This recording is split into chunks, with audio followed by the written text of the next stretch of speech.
அழகா இருக்கும் மக்காச்சோளம். அரிசி கோதுமையை விடவும் அதிக சத்துக்கள் கொண்டது இந்த மக்காச்சோளம். மக்காச்சோளத்தில் பார்த்தீங்கன்னா சோடியம், பொட்டாசியம், பாஸ்பரஸ், மெக்னீசியம், புரதம், நார்ச்சத்து, கார்போஹைட்ரேட், கால்சியம் என ஏராளமான சத்துக்கள் இதில் அடங்கியிருக்கு.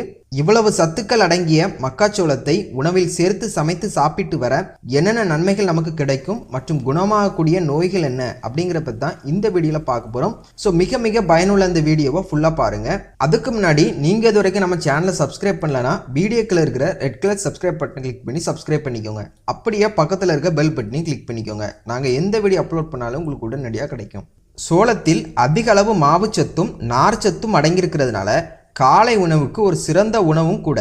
காலை உணவுகளில் கடைகளில் விற்கக்கூடிய கார்ன்ஃப்ளெக்ஸை வாங்கி சாப்பிட்றதை தவிர்த்து விட்டு முழு சோளத்தை வாங்கி அப்படியே பாயில் பண்ணியும் சாப்பிடலாம். இல்லை அரைத்து பொடி செய்து சோள தோசை மற்றும் சோள கஞ்சாகவும் இதை செய்து